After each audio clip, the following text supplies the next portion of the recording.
Castiel. Oh, good call. Thank you so much. And I even have this pulled Listen, up in front of me. What the heck?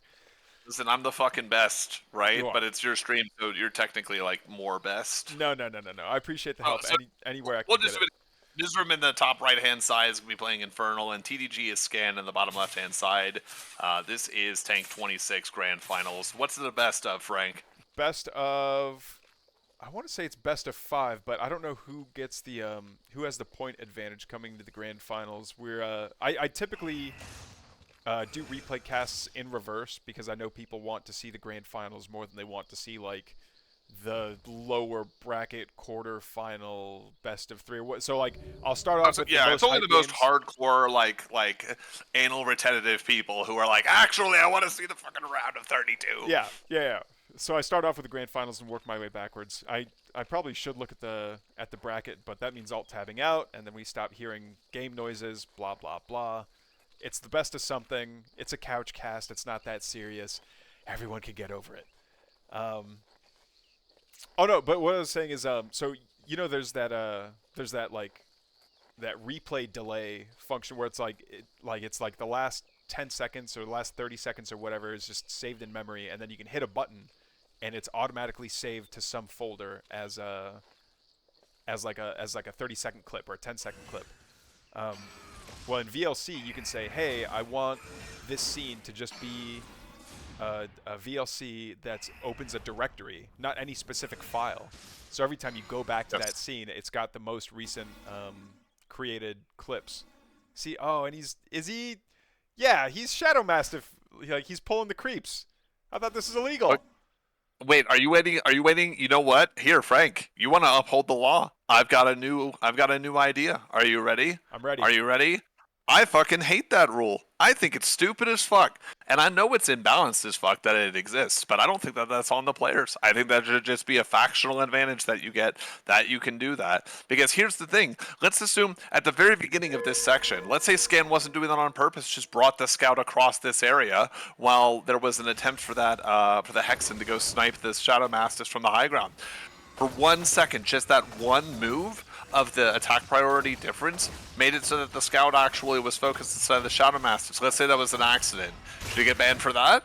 Like, what if it's later in the game and it's tier 2? Should he get banned for that? This reminds me of those people who play Magic the Gathering, and they're like, well, actually, Judge, I know I just lost 2-1 against, 1-2 against this person, but actually, at the end of the match, they didn't reveal this bit of hidden information that they're required to do as part of the cleanup of the game. So actually, that's a game loss offense. So actually, I win the round 2-1. And it's like, oh my god, like, why is that even a rule, dude? Like, here's the thing. My solution for Yeah, that go on. would be if you. Oh, 100% pull a Grimmy is camp- right. It's not a misclick the second time. I just mean the first time it could have been a misclick.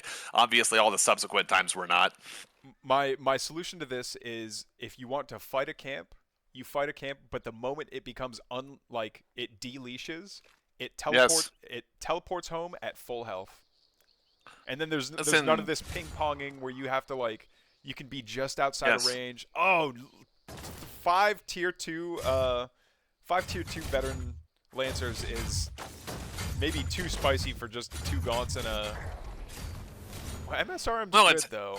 Well, it's too spicy. It's too spicy also because when you delay the Shadow Mastiff camp, you cheese it away like that. You actually take the Luminite away from your opponent, so that means they don't have as quickly the number of units, the number of tech, or the best way to do this is not just to have a Weaver, but it's also to have, in addition to Gaunts, you have a Shroud Stone, so that worst case scenario handling this, you have 1 Shroud Stone in their base, like in your base, in your natural, in your main, and then you make the Super Shroud Stone. Yeah, just the 1 isn't going to be enough because you could just run over here.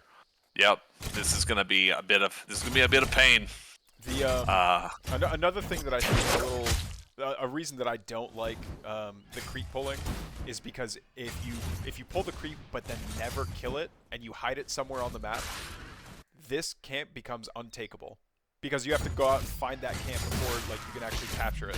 You have to find the creep before you can capture the camp. So I really don't like creep pulling just because it can turn into some pretty toxic stuff. I get it. It's a skill check that if someone has the APM to pull a creep camp and take it away from their opponent, it should be punishable. And like that's something like that's APM that's not being spent on macro, that's not being spent on like production stuff or controlling other units. But I think there's more abuse potential than there is potential to like have good skill expression from it. Yeah, it's kind of like when there was so we're just gonna go back because I just want you to know, if anyone's wondering like, why aren't they talking about the game? This is game losing damage. Like, half of the Lancers got to tier 3, kinetic redirection. There's 6 imps over here on that side, 3 imps, a gaunt, and a brute. There's like 4, now finally 4 fiends in the natural. Like, there's gonna be more to this game. It's not all over except the shouting, but we're just waiting for the form of shouting that Scan is gonna be taking. Yeah, So and we see like a fully saturated natural in main. I'm very impressed that MSRM's staying in the game. And I hope this does turn into a comeback. If this turns into a comeback game, then I might have to like we might actually have to like church it up, not swear as much, and actually like throw this on YouTube or the archives or something. But we're already seeing more Lancers show up, and there's been some recovery. Oh, he's got a Harbinger out, but it's gonna be too late, I think. The answer, I mean, he's got the answer right here. He's got Spriggan potential. Like, throw some Spriggans on the map, and suddenly the Lancers become a lot less bold. I think that Weaver that he had out to begin with, I get it that like percent damage against those really tanky units is nice, but because because it's light armored and the Lancers just rip through light armor, it's kind of I don't want to say it's bad because I know they're pro gamers, they know what they're talking about, but it seems like the wrong move when you have the building that makes Spriggans right here. It's like, okay, now the Hornet's out 4 years later, but like during this first run by, a Spriggan would have been kind of nice.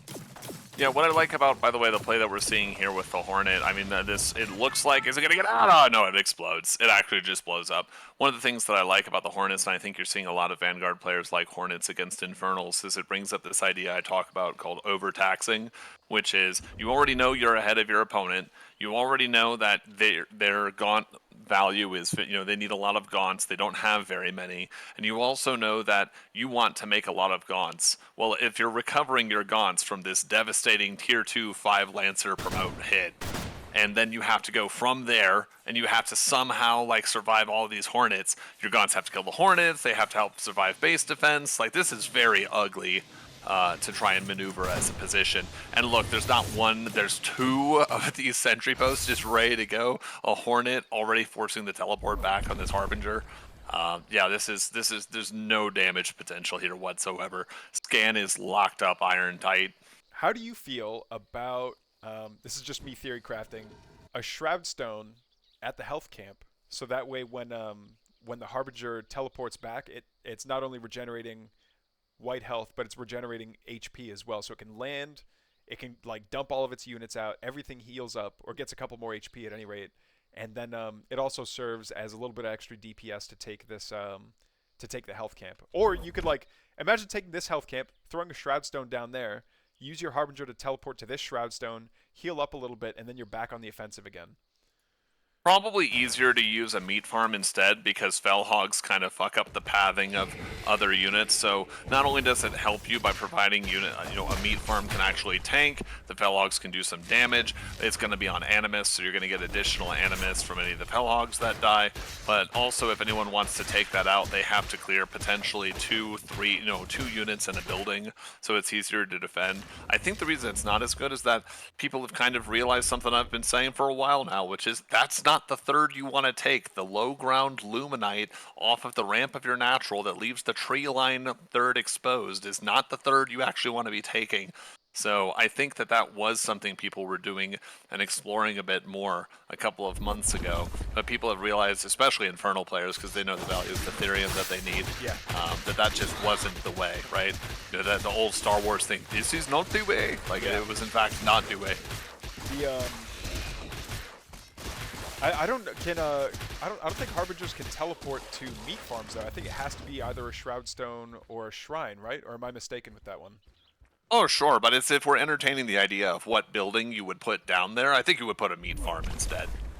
But I mean for harassment potential. Let's say you have 4 Harbingers with gaunts and mags drop in, get a bunch of damage done, take a bunch of damage, load back up, teleport back here, drop everything down, Sure. gets white health and normal health back, and and then you continue the harass 15 seconds later. I think that could be deadly. If we're engaging in the land of pure theory while we're waiting for this Hornet to maybe do some damage, and we're basically seeing, like, again, there's like a 40 supply deficit. Everything is like tied up over here for MSRM, but there's not, like, there's the high ground third, so there's going to be a second source of Therium that's going on over here. But look, that's just a lot. There's not only Lancer, Exo, the bane of every 1700 MMR player on the ladder, 1900 a couple of weeks ago. But also there's Vulcans coming in here. It's just an open question as to whether there's going to be medtechs or not to go with the Vulcans, because Vulcans force a very interesting response or an excellent way to punish your opponent if they have fewer units than they should because of the conal fire that they're doing. So we're waiting to see when that attack timing is going to come. It wouldn't surprise me if instead of barreling down the door of the natural, this comes after gathering a lot of the creep camps. I mean, we can see that both of the vision towers are already covered. I would like maybe a spotter for scan in the center, but also, while that would be nice just to make the minimap glow red everywhere, it's suicide for MSRM to move all of their army out of their natural and then go down the center path. It would just be like walking their units into a blender. But if we're engaging in the land of pure theory craft, wouldn't you want a Shroud Stone over by the speed camp instead to make the Doombringer even faster? You could. I would worry that it's too assailable from the high ground over here. If you put a Shroud Stone. Oh, no. I'm sorry. Yeah, I was thinking. I didn't mean that. I was looking at the Luminite camps. I thought speed camps because we've had so many versions of this as of late. Yeah. Oh yeah. Yeah, probably. Like, it seems. Speaking of speed camp, it seems like this would be a really good attack over on this third. Yep, we see some fiends. Speaking of that, they're going over here. There's actually a solar habitat boosting the barracks, and then there's going to be a rampart down there. The rampart's going to go ahead and go off of the post that's right there that has an exo inside of it. There's going to be a lot of very fast gaunts that are now slowing down in brutes, but actually they're not. They have a concave, but they can't just stand up against the number of forces. Like, we see the bobs are on overcharge. We see lancers up there with kinetic redirection. A big stun in the back over there with the Doombringers that are dropping off the units. 3 Magmadons going in. There's Vulcans in the back that aren't contributing to the fire. The counter damages that are happening. They're going ahead and they're burning up all this damage. There's actually a huge amount of damage from the units to the back, but it's about as good a fight as you could possibly have, and good enough just isn't good enough. Yeah, and there's the GG from MSRM. He's not out of the fight until he's 120 supply down. Man's got fight. Yep, does have fight. I think actually the thing that is, C Clempe. I think the thing that I was actually looking for there is if you're Infernal, the game really changes on that map, on Broken Crown Hinterlands. It really changes based on whether or not you have the ability to get the shrine next to the double Therium. If you can get the shrine next to the double Therium, all of your problems for the game are solved. You have 4 Therium. You can just have tier 3 units with Abandon. But we didn't see that, so. Alright. As we load into the next game. Yeah, see, Clempe, if you wanna hear someone go full rap god, Itano's your guy. Itano can go ham and cheese on it. All right, let's fast forward to the interesting bits.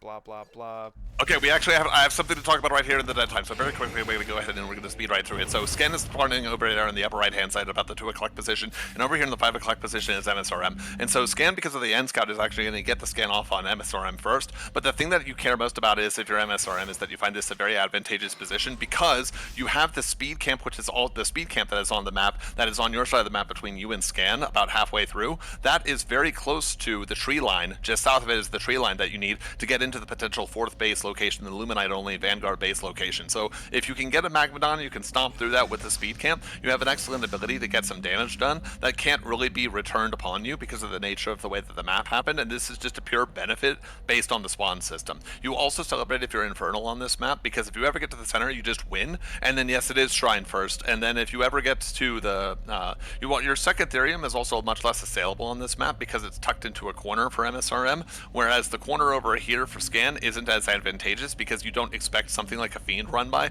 But even if there was a Fiend run by, it actually just can't happen. Like, it's just so much better for you map positionally to be MSRM than to be Scan on this matchup with these spawns. So what is your opinion on things that are inside of a transport getting the same buff as whatever camp the transport is on top of. So let's say I have a Harbinger with Stompy Boys, Magmadons inside of it, and it flies over the speed camp. Should the Magmadons get the speed buff as well without unloading? Oh, I think that's sick. Yeah, should happen. They're contained within it. It makes sense to me. I love this. I love that infernal creeping has been mapped out to where like you want gaunts on either end of the health camp slimes to help tank some damage because it's less. Yes. Oh, you gotta get that one out of there though. Okay. If you know MSRM, don't message MSRM and ask them what's happening. So there is a question. We can see that there's movement over here on the part of Scan. He's captured the speed camps. He has just the one scout he started with and 3 Lancers. There's obviously a flower over here that can connect. And the speed is really good for him to go ahead and pick up. But also, as we've seen, Scan, I mean, we saw some games independently of this elsewise. Scan just seems to favor creeping, seems to really understand not so much the indirect value. I'm not saying he doesn't understand it, but he doesn't seem to prioritize the indirect value that they give so much as he understands the value of, hey, this camp is easily accessible for you. It generates a lot of Luminite or this resource that you care about. I want to capture it. And we see that he got the speed camp on his side, which is very good defensively. Also going to get the speed camp over on the far side. And this is pretty good too because Fiends are capable of taking out the level 1 Shadow Mastiff speed camp. And so getting rid of that is pretty good over here for Scan. Doesn't require, but obviously the downside is there's no punishment over here on this shrine first, so the ball of units is going to come a little bit faster at the expense of not having the speed camp to be, fight against him. Yeah, we just saw the Greater Shrine finish up. The Gaunts don't have Plague Axes yet, and this army is looking really small for MSRM. Yes. Doesn't have all of his Gaunts in combat yet. A Skull's out, and it does get on 1 Lancer, but that's GG's for that Hexen. Now the Gaunts, this is something else that I see every now and again that kind of like makes my eye twitch a little bit, is when the Gaunts retreat into the worker line when the Lancers are doing that AoE anti-light damage. It's like, no man, you want to like protect your workers, not like... Oh, this is so unfortunate! This is the most disastrous Sim City ever because the thick-ass Magmadon that could actually stop all these Lancers from having a field day can't get through the one-by-one block. There's a conclave into a fall, into a shrine, into another... No! It's so bad, dude! He can't get around... Oh, no. Oh, this Magmadon is Magmadon. He just went to, like, TGI Fridays and thought he was going to steak escape, and the only thing he wants to do with his steak is escape because he wanted something medium rare, but he's getting roasty toasty right now. Do you write commercials in your free... If you don't write commercials in your free time, you should, dude. Like, that, like, right, just off the dome, some of this stuff is incredible, man. Like, I appreciate you, man. I always do a comm check, but I never done commercial. That would be... Anyways. If we ever have, like, if we ever get enough fictional product in this universe, and we already have a couple, I think you have a lot of... What about loss? It looks like MSRM is about to pick up a loss. Can we sell a loss? Can we sell a loss? Can we get, like, a timeshare on this loss? You tell me, man. I'm not the expert here. Oh, man, these same Lancers. It's not the same Lancers, but... One of them is Veteran C3, and he's going to live forever. With the number of spicy plays we've actually seen thus far, and your Frank Sriracha, we should actually just get, like, a Hot Ones sponsorship. What do you think about that? That would be sick. That would be sick. I would be totally down, Today's Hot Ones promotion brought to you by Frank Sriracha. The reason actually, I had an idea. The reason I became a hot sauce snob is because of Hot Ones. Like, I started to actually pay attention to, like, manufacturers and flavors and, like, start like putting pen to paper on like, ooh, I really like this one. Ah, that's kind of garlicky, kind of a thing. Like before that, it was literally just like, I like hot sauce, but I like Frank's and I like Sriracha on like, I like Sriracha on like beef dishes and Frank's on chicken dishes. And that was kind of it. But like, if we could get a Hot One sponsorship, oh yeah, there's the GG. You know what? Actually, there's an even better sponsorship just waiting in the wings. Have you ever heard of MTG Altars? Right? They make proxies and altars. A proxy in Magic the Gathering is a fake version of that card. As we see the GG, obviously, it's going up 2-0 for Scan. The five Lancer promote rush seems too good, even with the map side advantage. So obviously a proxy in Magic the Gathering is when you don't have the real card because it might be expensive, so you just get like a computer printed one. But MTG Alters makes a bunch of proxies, and obviously in an RTS to proxy a building is to cheese someone. So you could just say like our MTG Alter proxy of the day, because obviously then what you just show is like, hey, here's Gaia's Cradle, normally $1,500. This custom one depicting like I don't know a lake in Sri Lanka. Only $25 plus shipping and handling. You know what else comes $25 plus shipping and handling? Our co-casting, our co-casting proxy of the day. You just have someone like 2 racks rush someone with a bunker. There you go. Okay, I know I said this in the Discord, but the Bob backpacks that like illuminate the command center as they walk by is. I don't know that we've ever seen that level of detail in lighting in an RTS before. I know that in StarCraft 2 there are some maps and some doodads that will cast dynamic shadows that like look really cool, but I've never seen anything like that just standard in a 1v1 RTS. The lighting effects, like look, the green is lighting up this half of the shrine. Ugh! These dark maps, I know on lower graphic settings, it doesn't like show up as well, and this map is like ultra dark, and some things are like the contrast is way too high, but when this game shines, it shines, man. Like it's really beautiful. I love it. I'm a big fan of lower graphic settings. I mean, we couldn't stream this game if it was R-rated. Anyways. Hey. Anyways. All right, we're gonna see an expand for. You know what? Should we fast forward through this? Hey, and the command post finishes. Whee! Magic.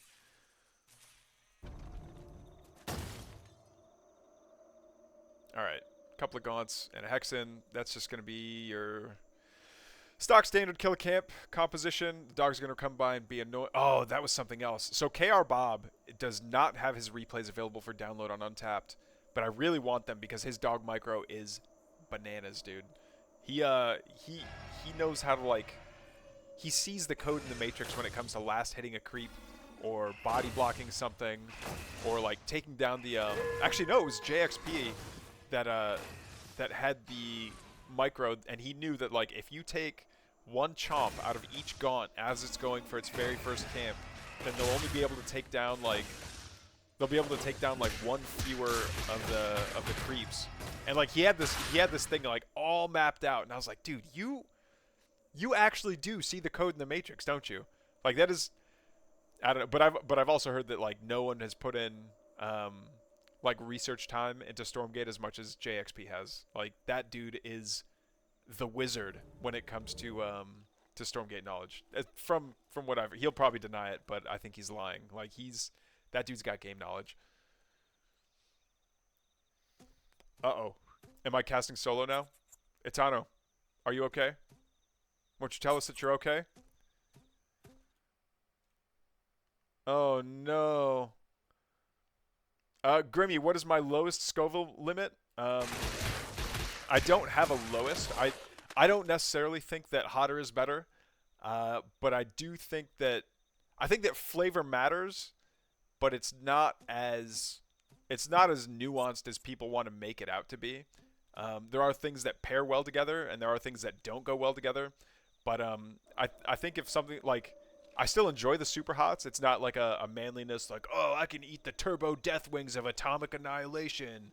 It's just like, all right, this is a sauce that I'm gonna use like 238 ways that could go badly. Yeah, go on. It's just like this is a sauce that I'm gonna use like 2 or 3 drops in a bowl of like beef pasta or something like that. Or this is the type of hot sauce that, you know, maybe I mix it with a little bit of queso and then drizzle it on fries or something. Like there's nothing wrong with super hots. And I get why people don't like the people that seem like they would like super hots. Like those are the people at Buffalo Wild Wings that are like, oh, this means that my shoe size grew by, you know, an extra 6 inches. And you know what they say about guys with big feet.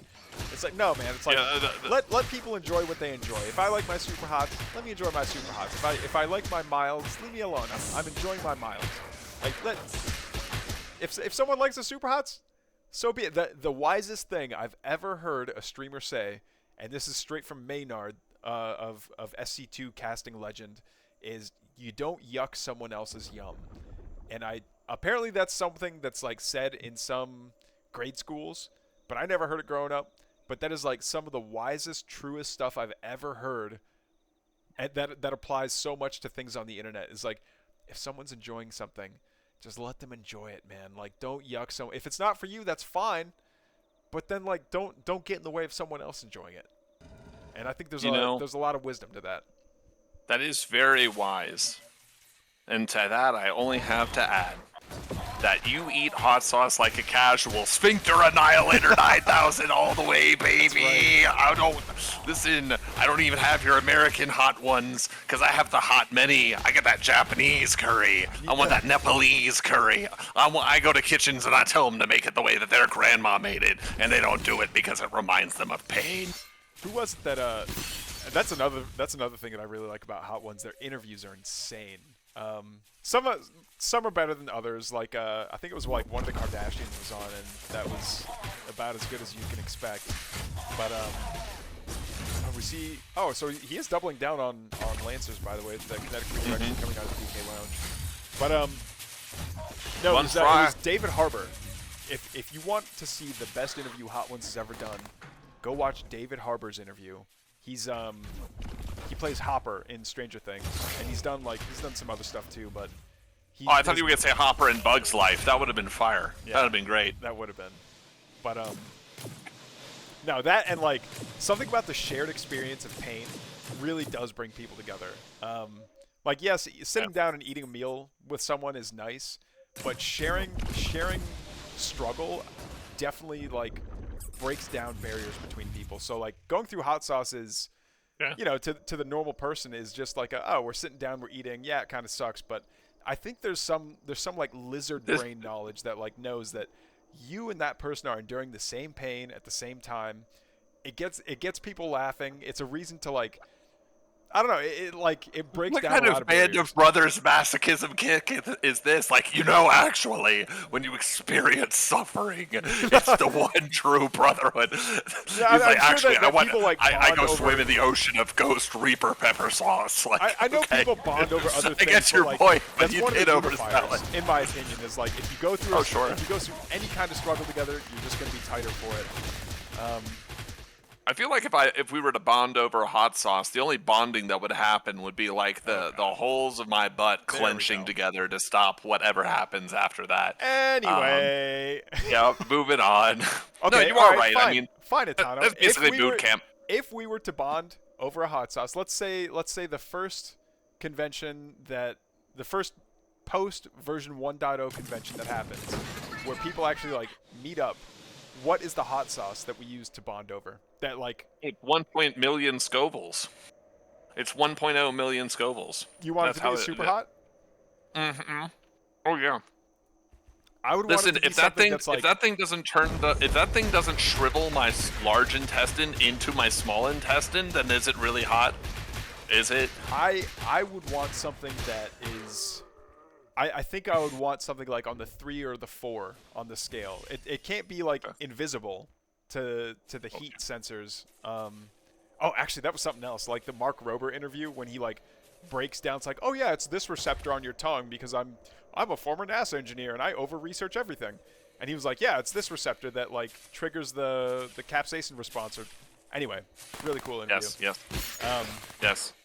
I just want you to step back and think about this. First off, anyone who thinks this is clippable, clip it. Second off, just think about that. A plant said, I don't want to be eaten by predators, so I know what I'm going to do. I'm going to make this thing that's going to cause physical pain if you try to consume me. And human beings just decide, you know what, actually, that's a pretty good flavor. Yeah. That death sauce you're trying to coat my tongue with. I kind of like that, actually. I could get on board with that. As we're seeing more kites than an English summer day going on right now with these exos. They get the gaunts. Once the gaunts are gone, the Magmadons only have the option of stomp or, slowly truck their way back.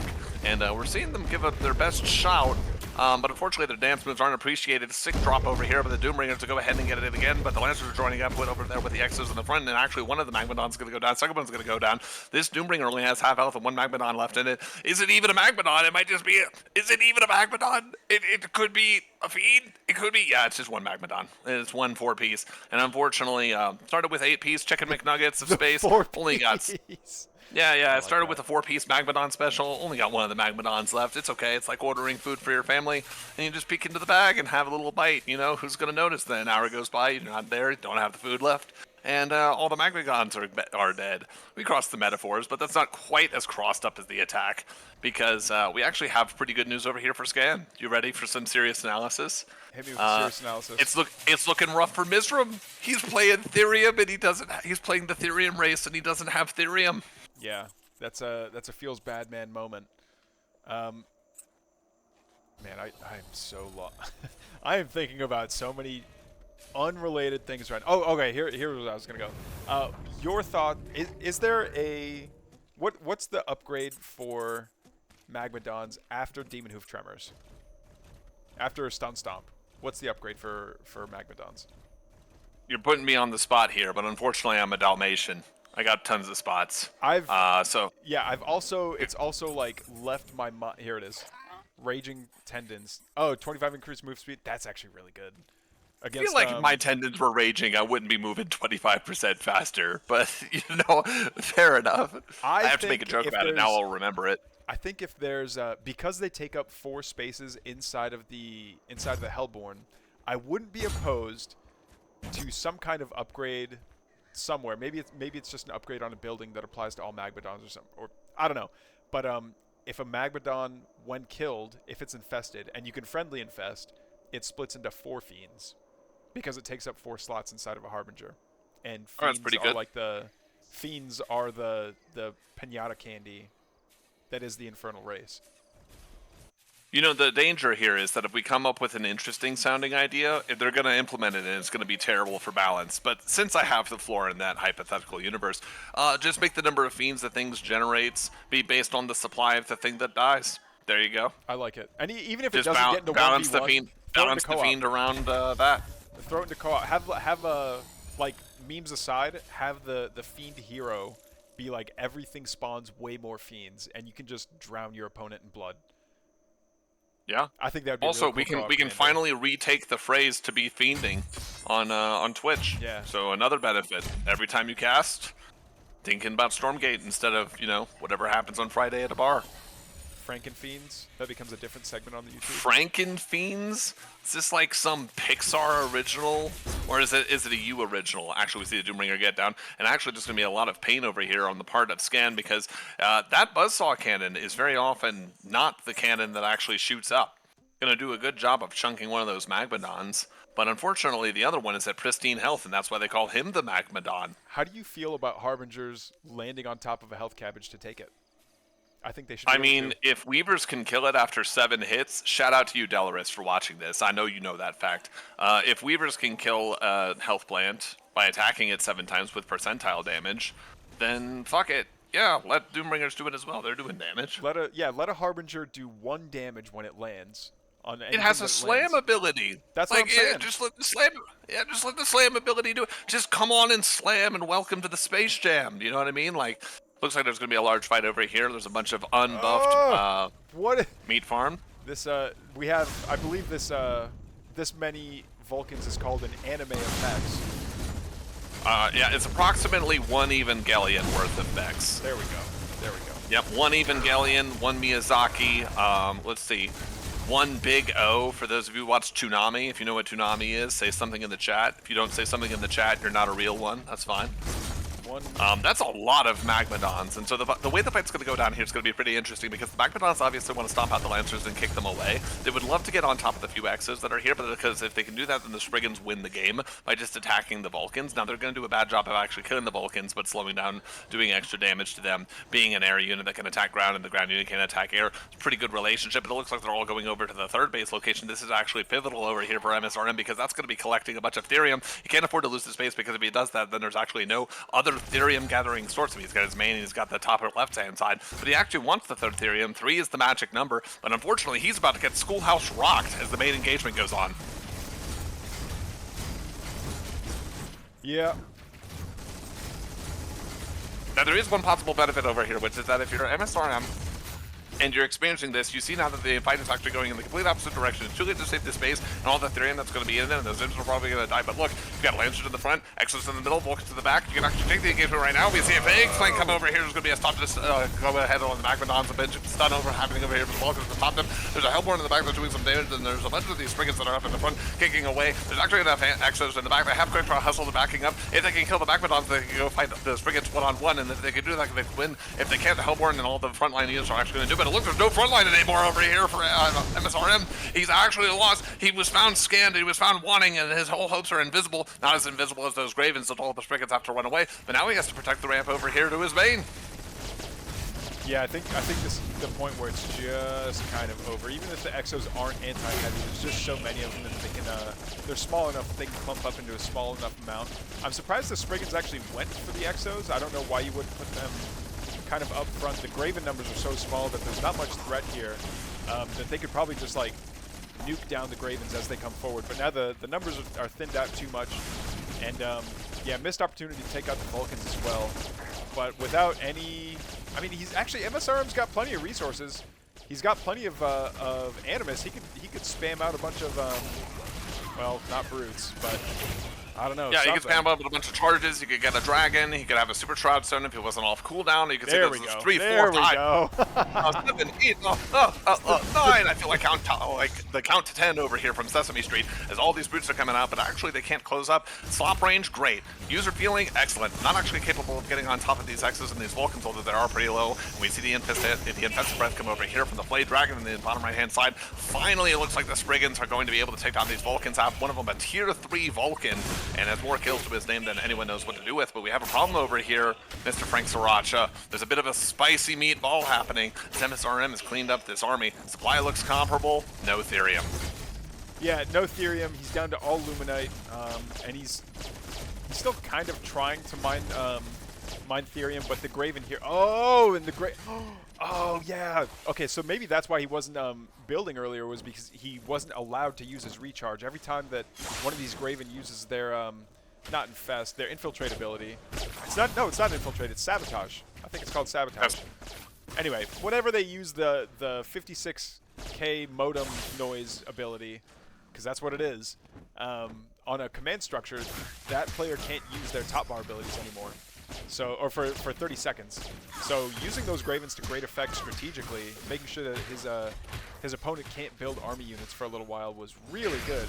Also using those Gravens for their anti-light ability to take out all those worker lines that were at the double Therium was really good. A new shrine immediately goes down because MSRM is hurting so bad for more Therium. The dragon is actually, like, I think unintentionally dragging so much of this army away. Does it get away? Oh, 5 It literally has 1/200th. It's got 0.5% of its health. Are you serious? That's fantastic. Beautiful. But I want to notice that that shrine better be to the Oracle of Delphi at the end of time, because I think seeing the future is the only way that MSRM is going to get out of this one. I've been looking at that Therium, not stonks, actually cratering. Been looking at that Luminite, long distance mining. And I bet I would mine if I were these Imps. I'd be minding this situation a whole lot down 120 supply to scan right now. Scan in a very dominant position. Even as the base over on the bottom left-hand side, just over there, just cuz, you know, just like that horrible game, just cuz. 2, because he's got another one starting up in the middle. Another one of the sound bites, and I hate doing the cliche thing of like saying things that other people have said, but they're like, once again, there's wisdom in it. When Tastosis said, like, hey, if you get ahead, get more ahead. Don't take another fight that you're going to be in a bad position for. Like, could Scan win with this army right now? Yeah, probably. But like, instead he's taking the lower left base because everything else has been mined out. He wants to make sure he's got the eco if the game goes even longer. So he's just setting himself up to get even more ahead later on in the game. We do have like an entire matrix reloaded of mechs here. Ready for the Battle of the Dock.